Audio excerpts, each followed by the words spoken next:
Pada abad ke-13, di Jawa Timur berdiri kerajaan besar bernama Kediri yang berkuasa luas di wilayah sekitarnya. Di bawah kekuasaan Kediri, terdapat daerah penting bernama Tumapel yang menjadi bagian dari wilayah pemerintahan kerajaan tersebut. Tumapel dipimpin oleh seorang Akuwu, yaitu pemimpin daerah yang tugasnya mirip seperti bupati dalam sistem pemerintahan modern. Penguasa Tumapel saat itu adalah Tunggul Ametung, seorang pemimpin kuat yang dihormati dan memiliki kekuasaan besar di wilayahnya. Tunggul Ametung memiliki istri bernama Ken Dedes, seorang wanita cantik yang diyakini memiliki aura istimewa dan berpengaruh besar. Di sisi lain, hiduplah seorang pemuda bernama Ken Arok yang berasal dari rakyat biasa dan menjalani kehidupan sederhana. Sejak muda, Ken Arok dikenal pemberani, cerdas, dan memiliki ambisi besar untuk mengubah nasibnya menjadi lebih tinggi. Suatu hari, Ken Arok bertemu dengan seorang Brahmana bernama Loh Gawe yang melihat potensi besar dalam dirinya. Dengan bimbingan Loh Gawe, Ken Arok mulai masuk ke lingkungan kekuasaan dan perlahan mendekati pusat pemerintahan Tumapel. Saat melihat Ken Dedes, Ken Arok terpesona dan percaya bahwa wanita tersebut ditakdirkan membawa takdir besar bagi kerajaan. Untuk mencapai ambisinya, Ken Arok memesan sebuah keris sakti kepada seorang empu terkenal bernama Empu Gandring. Empu Gandring diberi waktu setahun dan mulai membuat keris dengan penuh kesabaran melalui keahlian dan kekuatan spiritual.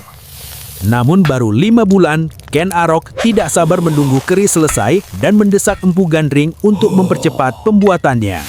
Karena emosi, Ken Arok mengambil keris yang belum selesai dan justru membunuh Empu Gandring menggunakan keris tersebut. Sebelum meninggal, Empu Gandring mengutuk bahwa keris itu akan membunuh 7 orang termasuk Ken Arok sendiri.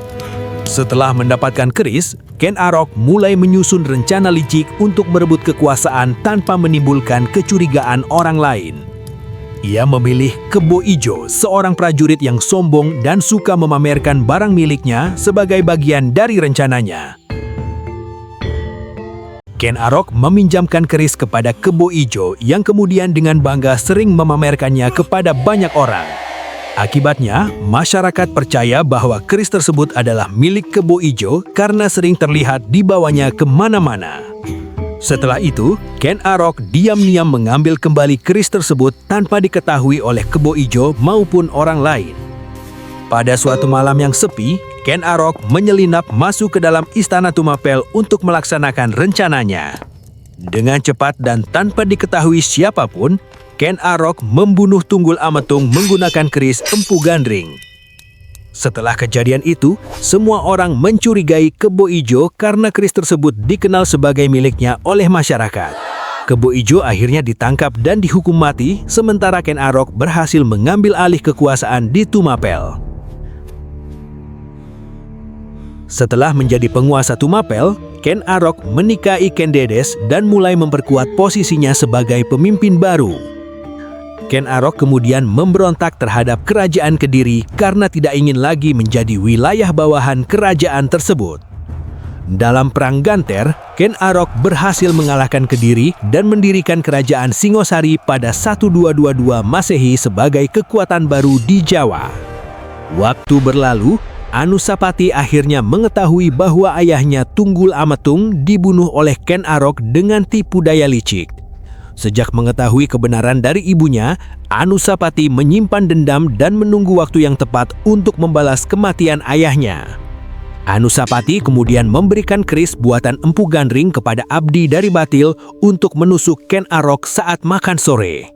Setelah sang abdi berhasil membunuh Ken Arok, Anusapati kemudian menangkapnya dan berdalih menangkap pembunuh raja.